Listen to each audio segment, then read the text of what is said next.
What's up, everybody, and welcome back to Fireside Giants. I'm your host, Anthony Rivardo, joined by my co-host, Alex Wilson. And we know that Wink Martindale has resigned from the New York Giants. They have their DC opening still. But what about offensive coordinator Mike Kafka? Didn't have the best 2023 campaign, if we're being honest, if we're being blunt about it. It was pretty bad. 2022, we thought he was pretty good. We were kind of high on Mike Kafka. He had a good season. Daniel Jones had his breakout year, and then he went into the offseason, had a bunch of head coaching job interviews. Everybody was really high on Mike Kafka, but after this last season, Giants fans seem to have grown cold on Kafka, but meanwhile, around the league, seems like teams are still interested in his talents. He's got a couple head coaching interviews. The Giants might be in danger of losing their offensive coordinator this offseason. And according to some other reports, even if he doesn't get a head coaching job, he might just explore an opportunity to be an offensive coordinator somewhere else. And the Giants are not expected to reject such a move if he decides that he wants to make that. Now, who would be in the running for their offensive coordinator job if Mike Kafka were to leave? Of course, Dable would look at some outside options, but leading the charge is Shea Tierney, the Giants quarterback coach, who, if you read Pat Leonard's article this week about Brian Dable, didn't paint Brian Dable in the best light, but one of the key nuggets that he dropped in that article was that Shea Tierney took over play calling for a few of the games this season, in particular Week 10 versus Dallas, second half of the game. Giants didn't have any points in the first half. Second half, they put up some points. Shea Tierney was calling the plays, so some interesting developments here on the offensive side of the staff for the New York Giants. Meanwhile, like I said, they still have that defensive coordinator vacancy, and then to compound on this, make everything a little bit more intense, Shea Tierney, who I just mentioned, is going to be the offensive coordinator for one of the Senior Bowl teams at the upcoming Senior Bowl in the beginning of February, which is really important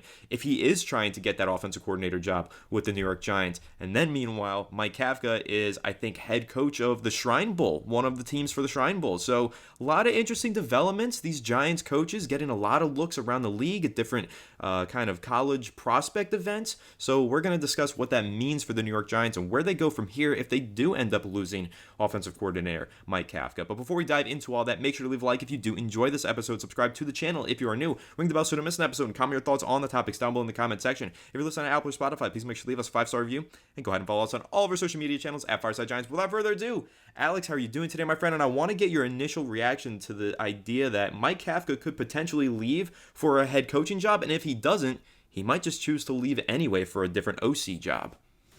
Well, I'm doing pretty well, and I think that's a pretty interesting storyline to consider, the fact that he can make a lateral move to take over another head coach or another offensive coordinator job.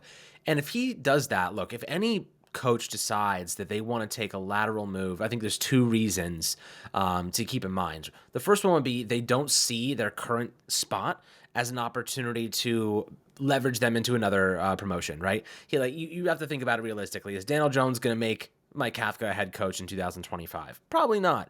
But if he's able to go to the Chargers and he can use Justin Herbert and Austin Eckler and probably a much better team personnel-wise with a 5th overall pick to leverage him into a head coaching role, I think that you probably make that decision. However, if he makes a lateral move and the situation at hand is not significantly better, that tells us a lot about what he thinks about Brian Dable and the coaching staff. That thinks he doesn't believe in them. Maybe he has a bad taste in his mouth. Maybe he is, kind of beefing with them, or doesn't like the collaboration techniques they have in place. There are two different narratives to build here. Personally, I think that if you're going to make a lateral move like that, you probably are making it to put yourself in a better spot to get a head coaching gig instead of jumping ship and looking like the bad guy. Because then you look like you're abandoning your team. Then you look like a victim. You don't really hold that stature. But if you move to a team that's legitimately just better off, and he can leverage, I think that makes sense, and I think that the Giants probably let him go in that sense. But I do think right now this is a really good opportunity for Mike Kafka, Shea Tierney, Mike Adams. The Giants have 3 coaches in the Senior Bowl. What is important about that?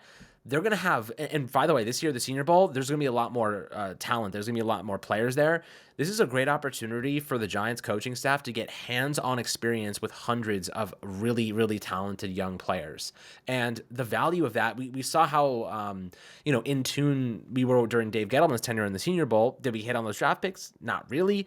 But I do believe that right now, if you're the Giants, you're looking at kind of what you can gain from this, and I think it's substantial in terms of looking at these prospects, finding great talent, getting hands-on experience, seeing how they manage themselves in the huddle, seeing how they manage themselves on the football field, their drive, their confidence, their motivation, their intangible traits that you don't necessarily see during just one-on-one interviews. You're going to get a lot of information to gather, and you're going to see some of those smaller refining details, like what they're like on the sideline if they're not playing. Are they giving, showing love to their teammates? Are they, those little things that go a long way towards building a really good culture? What do you think the importance of that is for the Giants, and really what they can gain from this experience? Well, from the experience of coaching at the Shrine Bowl for Mike Kafka, he's going to be head coach of that, I think. And then, of course, Shea Tierney over at the Senior Bowl. There's a lot of importance. First of all, to discuss kind of continuity here for the New York Giants coaching staff, I think the continuity is key. They don't want to lose too many of their guys, but also at the same time, Mike Kafka, Brian Dable, if you read that one report, it sounds like there's a lot of tension there. So in order to relieve some of that tension, it might actually benefit the New York Giants to say farewell to Mike Kafka and let him go develop his career further elsewhere. Meanwhile, though, it sounds like the Giants are really high on Shea Tierney. So if you're asking me the importance of these upcoming bowl and senior shrine games, all that stuff, I'm really keeping an eye on what Shea Tierney does down in Mobile, Alabama at the Senior Bowl, because it sounds like Brian Dable is trying to develop him into the next offensive coordinator to succeed Mike Kafka. Whether Kafka leaves this offseason, whether he leaves next offseason, whatever the case is, it sounds like Shea Tierney is the guy for that job. So that's who I'm keeping an eye on. But at the Senior Bowl, I mean, to put it into perspective, there are so many Senior Bowl standouts year in, year out who make a name for themselves down in Alabama at the Senior Bowl event, the week of practices, shoot up draft boards, become gems, hidden diamonds in the rough, and really succeed at the NFL level. For prime example, Puka Nacua. Puka Nacua rose up the draft boards at the Senior Bowl last year, went on to be one of the best wide receivers in the NFL as a rookie this season, a historic rookie campaign from Puka Nacua, and the Los Angeles Rams fell in love with him at the Senior Bowl. So that should tell you right there the importance of having scouts and coaches involved with the Senior Bowl activities. It's a really great opportunity for players, or for coaches rather, to not only get a first look at the prospects on the field, but also develop a relationship with them, get to know who they are off the field before the draft rolls around, before the combine rolls around. Because the NFL teams are only limited to so many interviews at the scouting combine. They can only select a certain list of players to have their interviews with. So being there and being present at the Senior Bowl to have some additional interviews before you get to the combine, that's another crucial component of the scouting process. So the New York Giants have a huge opportunity here with multiple coaches on the staff. And to develop this connection even further, Alex, I know this is something that you're going to be really excited about. Shea Tierney is a quarterbacks coach. He's serving as the offensive coordinator at the Senior Bowl. What could he possibly be scouting most intently at the Senior Bowl? Probably some of these senior quarterbacks that are going to be in attendance. Now, to my knowledge, Jaden Daniels has not yet accepted an invitation. He still has time to, though. But there are some other quarterbacks that are expected to be there. Bo Nix, I think Michael Penix Jr. is also going to be there. I know some Giants fans are pretty interested in those two guys. Shea Tierney will have an opportunity to coach at least one of them hands-on, take a look at them, and really get to see what they have their hands on come draft time. So I think this is a really important step of the scouting process for the New York Giants, and not even to just say that it's only going to be about quarterbacks or even on the offensive side of the ball. There's some senior pass rushers who are going to be there that I know the Giants are going to be keeping a close eye on. There's also some great wide receivers that are going to be there who the Giants will also be scouting pretty intently. Xavier Legette out of South Carolina is a player that I really like. He's a senior who I think the Giants might just fall in love with at the Senior Bowl. So it's something to keep an eye on. It's something very interesting to take note of. I mean, we even saw most recently, I think, Senior Bowl standout Kadarius Toney. I think he went in the first round of the draft because of his Senior Bowl performance. Obviously, that didn't pan out for the New York Giants, but it's just another recent example of somebody who made a name for themselves at the bowl games and really shot up the draft boards. Year in and year out, NFL teams go to Mobile, Alabama for the Senior Bowl, and they find prospects, and they say, I am drafting this guy no matter what. That could happen for the Giants, whether it be at quarterback, offensive line, pass rusher. It could be be anywhere, but you do got to keep a close eye on those players who are at the Senior Bowl because they really do make a name for themselves there, shoot up the draft boards, and get teams to fall in love with them, especially when those teams have coaches in attendance like the New York Giants. So, Alex, I don't know if you've seen the list of Senior Bowl players, who's going to be there and whatnot, but kind of more so positions. What positions do you think Shea Tierney? I know Mike Adams is a special teams coordinator for one of the teams as well. That's somebody who Brian Walker actually just mentioned on the podcast yesterday. Not only is he the assistant special teams coach for the New York Giants, he also does have a background coaching defensive backs. So at the Senior Bowl, he'll be the special teams coordinator, but we'll also have an opportunity to take a look at some of the defensive backs there and give the Giants a good scouting report on those guys. So, how important do you think that this step is in the process of scouting these players and getting ready for draft season? I mean, it's imperative. Any information, any additional information you can get on players is obviously a tremendous leverage standing point for deciding who you want. The draft is a crapshoot. A little bit of information that you have, a little bit of knowledge can go a long way towards, convincing you to take a player there or waiting or trading up or, there's so much that goes into this process.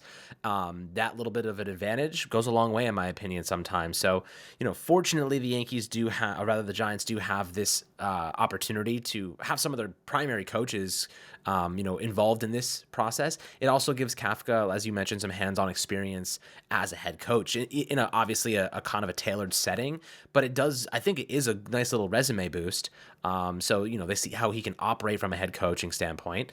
Eventually, I do believe he will be one, but, you look at obviously the opportunity for, the Giants to get this much information. It really is paramount. But, looking at the Giants' needs, here's where, obviously the draft is going to be really crazy, right? Because the Giants could end up trading up in the first round, but, it really all depends on what the Bears want to do. Right now, it seems like 3 quarterbacks are going off the board, 1, 2, 3, unless the Bears decide, hey, let's move back to 3, let's move back to 6, let's keep going. They could add multiple first-round picks over the next couple of years, and go get that veteran quarterback. They could do something similar to the Jets, right? They traded, Jamal Adams, got some first round capital, built up their team, did really good drafting, and then went out and actually acquired that last piece, that quarterback. So I am definitely excited to see what the Bears do, because they have so much opportunity at their hands, but the Giants need to be prepared for any possibility, just like they were with Deontay Banks last year and having that much information on him. It's obviously an ideal scenario, but it's going to be fun. The Senior Bowl is a little bit bigger this year. There's a lot more information going around. The Giants are heavily involved. I ultimately think that's a great thing. But, looking at what the Giants need this year, where do you think they're going to be focusing the most? I think finding a couple, they got to find a gem edge rusher, right? We've been mocked to get a guy like Bryce Huff from the Jets. He was an undrafted free agent. The Giants haven't lucked into a good, late mid round or even a UDFA pass rusher in ages. It's about time we get someone that can be a contributor, an impact player in the future that isn't a first round pick. What do you think about that? Absolutely. I mean, I would love to see the Giants find someone down at the Senior Bowl who stands out from a pass rushing standpoint. Go out there, get themselves a pass rusher.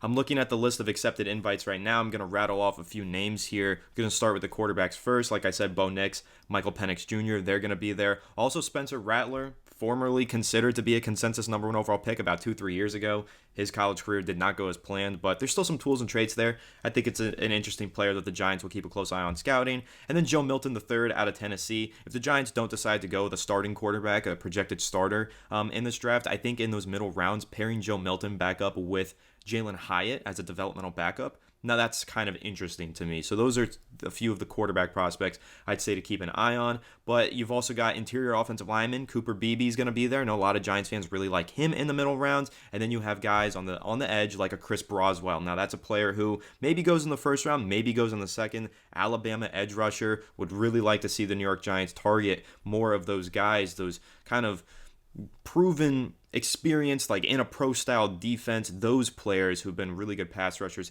at the collegiate level. That's what I would like to see the New York Giants kind of target and take a look at in this upcoming Senior Bowl, because listen, there's only so much that they can gain from Senior Bowl games. I mean, it's a week of practices. That's where players really move up the boards. I think you'll see oftentimes in one-on-one situations, they'll do offensive tackle versus edge rusher. They'll do cornerback versus wide receiver. Those drills can do a lot for those prospects in Mobile. That's where, who's the guy, Alex Stanford kid on the Arizona Cardinals right now? Michael Wilson.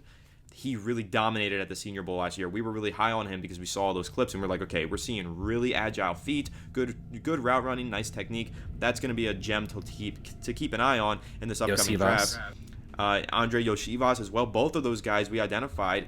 Both of them had pretty good rookie years, so I keep that in mind. And a lot of that wasn't because they played well in the Senior Bowl game. It was because they practiced really well in the days leading up in those one-on-one matchups and those drills that they were doing. So that's what I think the Giants are going to really keep an eye on. See if those pass rushers, one-on-one versus some of those offensive tackles, there's going to be good tackles there.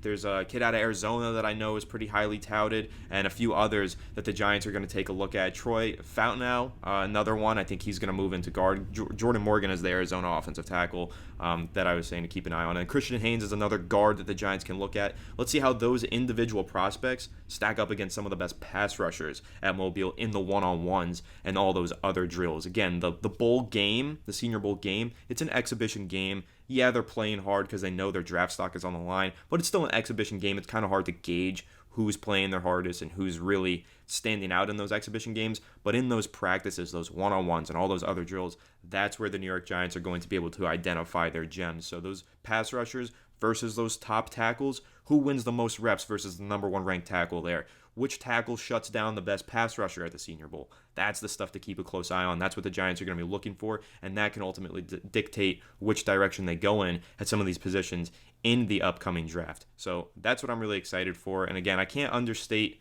the importance of having 3 coaches involved with some of these games. You got Mike Kafka getting a little head coaching exhibition experience at the Shrine Bowl. You got Shea Tierney and Mike Adams over at the Senior Bowl, which again, there's so many great prospects there every year.